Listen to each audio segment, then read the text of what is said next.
ምሳሌ ሚዲያ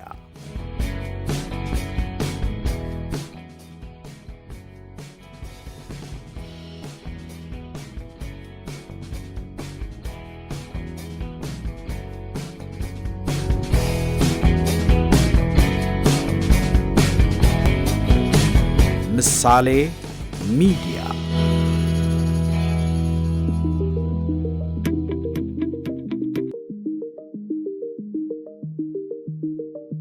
የዛሬውን ቪዲዮ በአንድ አስደንጋጭ እውነት እንጀምር። እንደ ቢግ ፋርማ ባሉ ታላላቅ መድኃኒት አምራች ኩባንያዎች መዝገበ ቃላት ውስጥ ፈውስ ወይም ኪውር የሚለው ቃል እጅግ መጥፎ የንግድ ስልት ነው። አንድን ታካሚ በአንድ ጊዜ ፈውሶ ወደ ቤቱ ማሰናበት ለኩባንያው አንድን ደንበኛ ለዘላለም ማጣት ማለት ነው። የዚህ ግዙፍ ኢንዱስትሪ ትክክለኛ ግብ በሽታን ከምድረ ገጽ ማጥፋት ሳይሆን ታካሚውን ለሕይወት ዘመን ታማኝ ደንበኛ አድርጎ ማቆየት ነው። በየቀኑ በልማድ የምንውጣት አንዲት ትንሽ ኪኒን ከጀርባዋ በሚሊዮን የሚቆጠር ዶላር የሚንቀሳቀስበት የንግድ ስልት ተነድፎባታል። በእነዚህ የመድኃኒት ኩባንያዎች የቢዝነስ ፍልስፍና መሠረት የታመመ ሰው ትርፋማ ነው። የሞተ ሰው ወይም ከሕመሙ ሙሉ ለሙሉ የዳነ ሰው ግን ለኩባንያዎቹ ምንም የገቢ ፋይዳ የላቸውም። አክብሮታዊ ሰላምታችን በያላችሁበት ይድረሳችሁ ውድ የቻናላችን ቤተሰቦች እንደምን አላችሁ? በዚህ ዝግጅት የምንመለከተው ርዕሰ ጉዳይ ታላላቅ የመድኃኒት ኩባንያዎች እንዴት ጤናችንን የንግድ መጫወቻ እያደረጉት እንደሆነ ነው። ለመሆኑ እነዚህ ኩባንያዎች እንዴት ነው ጤናማ የነበሩ የሰውነት ባህሪያትን ወደ በሽታ ቀይረው መድኃኒት የሚሸጡልን ብሎ መጠየቅ ተገቢ ነው። ከምንወስደው መድኃኒት ጀርባ ያለውን ምስጢራዊ የጨዋታ መመሪያን ስንገልጥ መድኃኒቱ በሽታውን እየገደለው እንደሆነ ወይም እኛን ለበሽታው እያስገዛን እንደሆነ ግልጽ ይሆንልናል። ይህ ቪዲዮ ስለ ጤናችን ያለንን አመለካከት ብቻ ሳይሆን ወደ ፋርማሲ ስንሄድ ጭምር የምናየውን ነገር ሁሉ ይለውጠዋል። እስከ ዝግጅታችን ፍጻሜ ድረስ አብራችሁን ትቆዩ ዘንድ በአክብሮት ጋበዝን።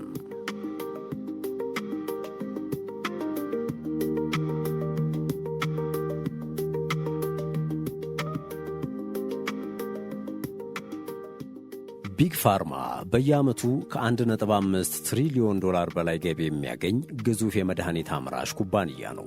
ይህ ግዙፍ ቁጥር ያለው ትርፍ የመጣው ግን ዓለምን ከበሽታ ነፃ በማድረጉ አይደለም። እንዲያውም የንግድ ስልታቸው ስኬታማ የሚሆነው ታካሚው መድኃኒት መውሰድ ካቆመ ችግር ይፈጠራል የሚል ስጋት ውስጥ ሲወድቅ ብቻ ነው። እዚህ ጋ ነው ብሎክበስተር ድራግ ወይም ተፈላጊነቱ ከፍተኛ የሆነ መድኃኒት የሚለው ስልት የሚመጣው። አንድ መድኃኒት ብሎክበስተር ተባለ ማለት በዓመት ከ1 ቢሊዮን ዶላር በላይ ገቢ ያስገኛል ማለት ነው። ነገር ግን እነዚህ መድኃኒቶች አብዛኛውን ጊዜ እንደ ባክቴሪያ ላሉ ተላላፊ በሽታዎች የሚሰጡ አይደሉም። ምክንያቱም እነዚህን ሕመሞች አንቲባዮቲክስ በመውሰድ መዳን ይቻላል። ስለዚህ ሽያጩም እዚያው ያበቃል። ይልቁንም ትኩረታቸው ክሮኒክ ወይም የረጅም ጊዜ ሕመሞች ላይ ነው። የደም ግፊት፣ የኮሌስትሮል፣ የስኳርና የአእምሮ ጤና መድኃኒቶች ዋነኛ የገቢ ምንጮቻቸው ናቸው። እነዚህ መድኃኒቶች በሽታውን አይፈውሱም። ይልቁንም ከታማሚው ጋር ተስማምቶ ወይንም ከቁጥጥር ውጪ እንዳይሆን ያደርጋሉ።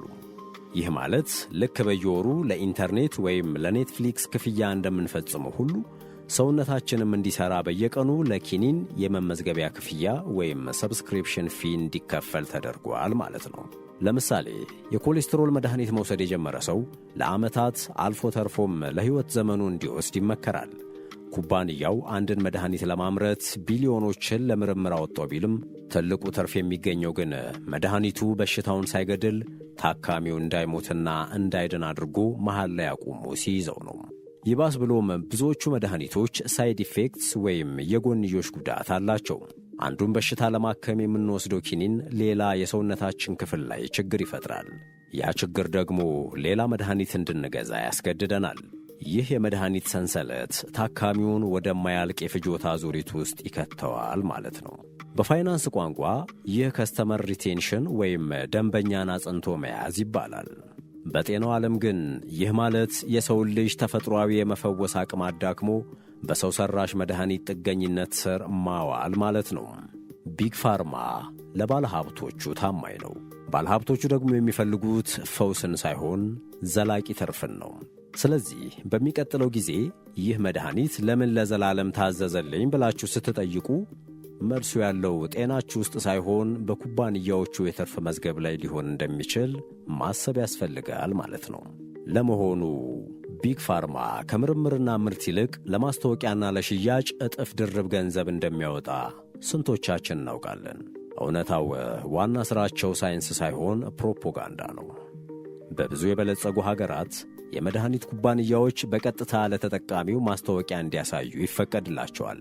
የመገጣጠሚያ ሕመም አለብህ? ትኩረት የማጣት ችግር ይገጥመሃል? ምናልባት ይህ በሽታ ይኖርብህ ይሆናል የሚሉ ማስታወቂያዎች ተራ የሰውነት ስሜቶችን ወደ አስፈሪ በሽታዎች ቀይረው ይስሉልናል። ይህ ዲዚዝ ሞንገሪንግ ወይም በሽታን መቸርቸር ይባላል። ቀደም ሲል እንደ ተፈጥሯዊ የሰውነት ባህሪ ወይም እንደ እርጅና ምልክት ይታዩ የነበሩ ነገሮች ዛሬ በሽታ ተብለው ስም ይወጣላቸዋል።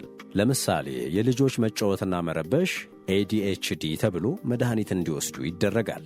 የወንዶች የሆርሞን ለውጥ ሎቲ ተብሎ የኬሚካል ሕክምና ይሸጥለታል። ዓላማው ግልጽ ነው። ሰዎች በራሳቸው ተፈጥሯዊ ሰውነት ላይ እምነት እንዲያጡና ለሁሉም ጥቃቅን ስሜት ኪኒን እንዲፈልጉ ማድረግ። ከማስታወቂያው ጀርባ ደግሞ ሌላ ተዋናይ ሐኪሙ ነው። የመድኃኒት ኩባንያዎች በየዓመቱ በቢሊዮን የሚቆጠር ዶላር ለሐኪሞችና ለሕክምና ተቋማት ለጥናትና ምርምር በሚል ስም ይለግሳሉ። ብዙዎቹ ሐኪሞች በተለያዩ ውድ ጉዞዎች፣ በምሳ ግብዣዎችና በስጦታዎች ይደለላሉ። ውጤቱም ሐኪሙ ለታካሚው ተፈጥሯዊ መፍትሄዎችን ከመጠቆም ይልቅ ገና ከበሩ ሲገባ በስጦታ የተሰጠውን ብዕር አንስቶ በዚያው ኩባንያ ስም የታተመውን መድኃኒት ያዝለታል። የሚገርመው ግን እነዚህ ማስታወቂያዎች ስለ መድኃኒቱ ጥቅም በደቂቃዎች ሲያወሩ ስለሚያስከትለው አስፈሪ የጎንዮሽ ጉዳት ግን በሰከንዶች ውስጥ በትንሽ ድምፅ አሳርገው ይጨርሳሉ። ይህ መድኃኒት ለልብ ድካም፣ ለጭንቀት ወይም ለሞት ሊዳርግ ይችላል የሚለው ማስጠንቀቂያ በደስታና በሳቅ በታጀበ ምስል ይሸፈናል። በዚህ ሂደት ውስጥ ታካሚው ባለሙያ ሳይሆን ሸማች ሆኗል። ፋርማሲው አዲሱ የፍጆታ ማዕከል፣ ኪኒኑ ደግሞ አዲሱ ተስፋ እንዲሆን ተደርጓል። እውነታውም ቢግ ፋርማ በሽታን ባይፈልግም ፈውስን ግን ከዚያ በላይ ይጠላል። እነሱ የሚፈልጉት መድኃኒቱን ካልወሰድክ መኖር እንደማትችል የምታምን ደንበኛ እንድትሆን ነው። ጤናህ የእነሱ ኪሳራ ነው። ሕመምህ ግን የእነሱ የባንክ አካውንት መሙያ።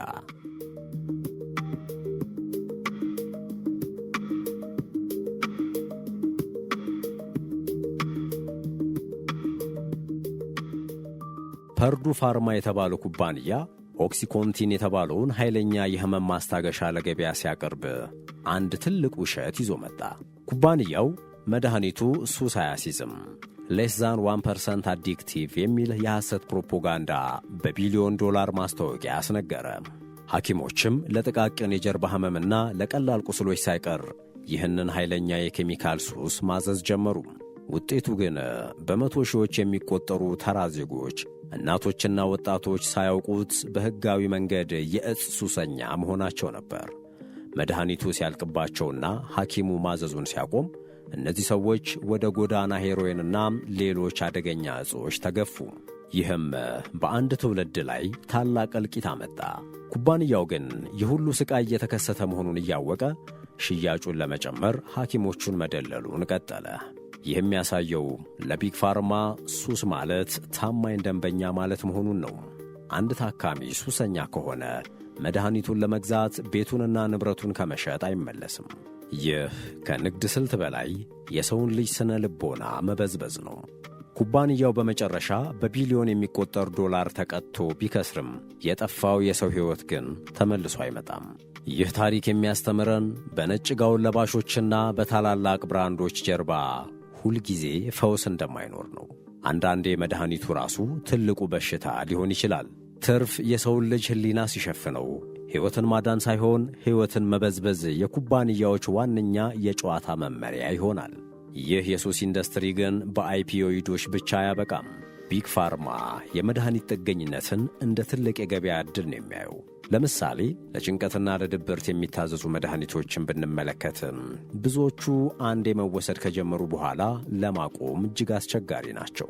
ታካሚው መድኃኒቱን ለማቆም ሲሞክር የሚያጋጥሙት የመውጫ ምልክቶች ከመጀመሪያው ሕመም ይልቅ የከፉ እንዲሆኑ ተደርገው የተነደፉ ይመስላሉ። በዚህ ጊዜ ታካሚው መድኃኒቱ ስለሚያስፈልገኝ ነው እንጂ ሱስ ስላለብኝ አይደለም ብሎ እንዲያስብ ይደረጋል። ይህ ስልታዊ በሆነ መንገድ የሰውን ልጅ የመቋቋም አቅም የመስበር ሂደት ነው።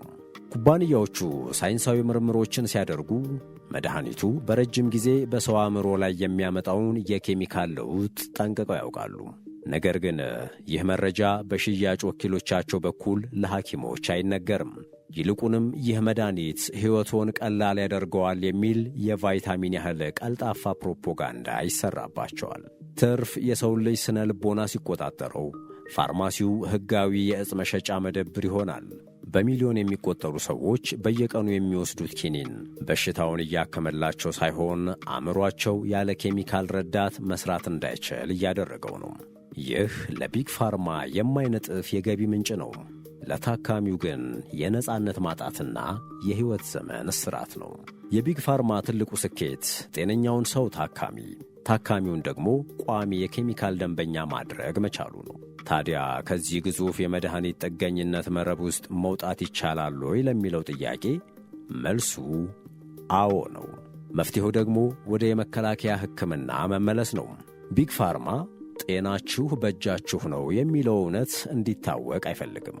ኩባንያዎቹ የዕለት ተዕለት አመጋገባችን፣ የእንቅልፍ ሥርዓታችንና የአካል ብቃታችንን እንድናስተካክል አይፈልጉም። ምክንያቱም ጤናማ አመጋገብንና ንጹሕ አየርን በፋርማሲ ውስጥ መሸጥ አይችሉም።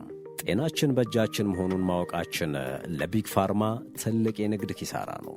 ትክክለኛና ያልተቀነባበሩ ምግቦች፣ የፀሐይ ብርሃን፣ በቂ እንቅልፍና ጭንቀትን መቀነስ ከማንኛውም ውድ ኪኒን በላይ የሰውነትን የመከላከል አቅም ይገነባሉ። ሰውነታችን ራሱን የመፈወስ ተፈጥሯዊ ችሎታ ወይም ሰልፍ ሂሊንግ አለው። እኛ ያንን ድንቅ ስጦታ መድኃኒት የሚል የዳቦ ስም በተሰጣቸው አደገኛ ኬሚካሎች አደንዝዘነዋል። እናም እዚህ ጋር ነው የጤና ኢንተለጀንስ ወይም የጤና ንቃት የሚመጣው። የታመመ ሰው መድኃኒት አይውሰድ ማለት አይደለም። ነገር ግን መድኃኒት ብቻውን መፍትሔ እንዳልሆነ መረዳት ይኖርብናል። መድኃኒት ምልክቱን ሲያጠፋ፣ እኛ ግን የበሽታውን ምንጭ ማጥፋት አለብን። ለምሳሌ ለደም ግፊት ኪኒን ከመጀመራችን በፊት ለምን የደም ስሬ ይወጠራል ብሎ መጠየቅና የአኗኗር ዘይቤን መፈተሽ ግድ ይላል።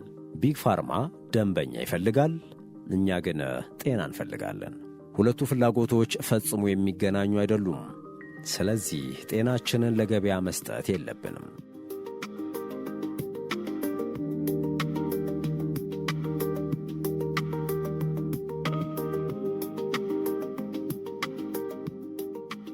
ከኪኒን በፊት ምግባችንን መድኃኒት ማድረግ ያስፈልጋል። ምክንያቱም ተፈጥሮ በነፃ የምትሰጠንን ፈውስ የትኛውም አይነት ቢሊዮነር ኩባንያ ሊተካው አይችልም።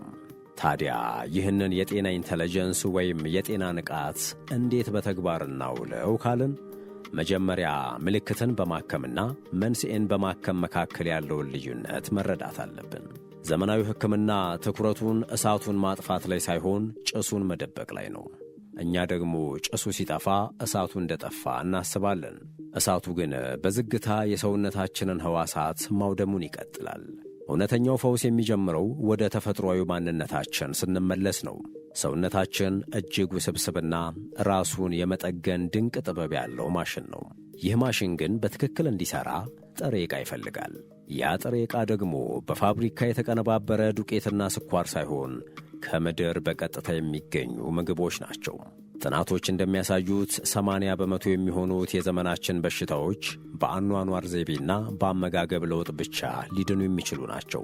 ይህ ማለት ግን ዘመናዊ ሕክምና ሙሉ በሙሉ አያስፈልግም ማለት አይደለም።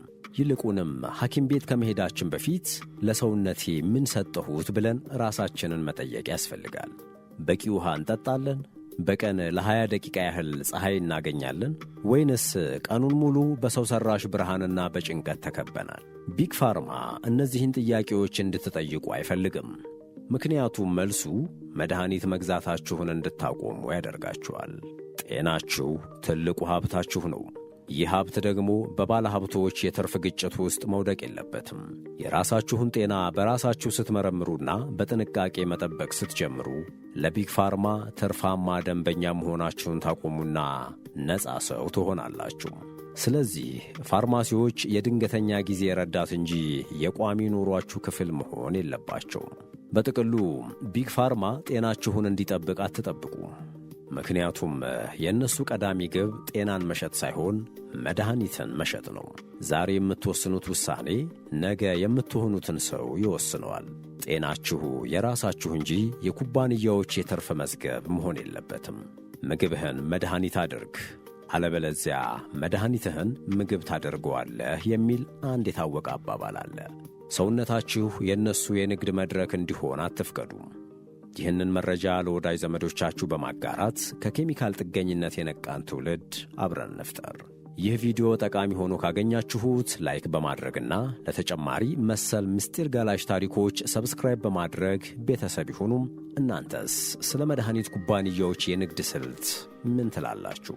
ያጋጠማችሁ ነገር ሲኖር ይሆን? ሐሳባችሁን በኮመንት መስጫው ላይ አጋሩን። ስለ ተከታተላችሁን ከልብ እናመሰግናለን። በሚቀጥለው ቪዲዮ በሌላ ድንቅ መረጃ እስክንገናኝ ድረስ ጤናችሁን ጠብቁ።